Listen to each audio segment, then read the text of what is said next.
একটি বিষয় আপনারা সামাজিক যোগাযোগ মাধ্যমে ব্যাপক ভাইরাল দেখেছেন।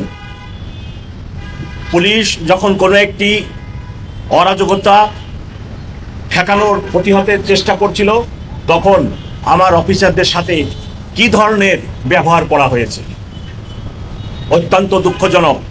আমরা যিনারা এই ধরনের ব্যবহার আমার অফিসারদের সাথে রাস্তায় করেন, আমি তাদেরকে অনুরোধ করব আমার অফিসারদের সাথে আপনারা এহেন আচরণ করবেন না। আমরা আপনাদের সাথে রাস্তায় কোনো ক্লাসে কোনো সংঘাতে জড়িত হওয়ার জন্য নয়, আমরা আপনাদেরকে সেবা দিতে চাই। আপনারা যে কাজটি করতে চাচ্ছিলেন সেটি করলে সমাজে, ঢাকা শহরে, দেশে অরাজকতাপূর্ণ পরিবেশের সৃষ্টি হবে। গণ অভ্যুত্থান হয়ে গেছে, সরকারের পরিবর্তন হয়েছে, এখন যদি এরূপ কার্যকলাপ করা হয় তাহলে একটি অস্থির সমাজ, অস্থিরতা দেখা দিবে।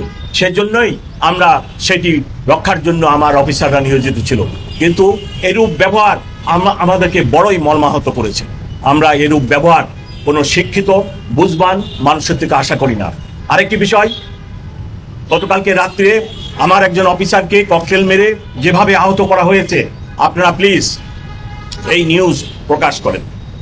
আমার নিরপরাধ অফিসার রাস্তা দিয়ে থানার সামনে ছিল, আপনি নিরপরাধ মানুষটিকে এইভাবে ককটেল মেরে আহত করলেন। এতে আমার অফিসারদের মনোভাব নষ্ট হয় এবং পরিণতিতে আমরা সবাই ক্ষতিগ্রস্ত হব। যদি আমার অফিসারদের মনোবল ঠিক না থাকে, আপনারা দেখছেন 5ই আগস্টের পরে আমি নিজে রাত্রে দেখেছি 80 বছরের বৃদ্ধ লোককেও বাঁশের লাঠি নিয়ে মহল্লার মধ্যে মহল্লা পাহারা দিতে হচ্ছে। আমার অফিসারদের মনোবল যদি ভেঙে যায়, তাহলে আপনাদেরকে আবার এই নিজেদেরকে বাঁশের লাঠি নিয়ে বৃদ্ধ লোককেও রাস্তায় নেমে তার বাড়িঘর পাহারা দিতে হবে। সো যারা এই ধরনের দুর্বৃত্তায়নের কাজ করতেছেন, ককটেল মেরে আমার লোকের মনোবল ভাঙার জন্য চেষ্টা করতেছেন, প্লিজ তাদের কাছে আমার অনুরোধ, আপনারা এইরূপ কাজটি করবেন না।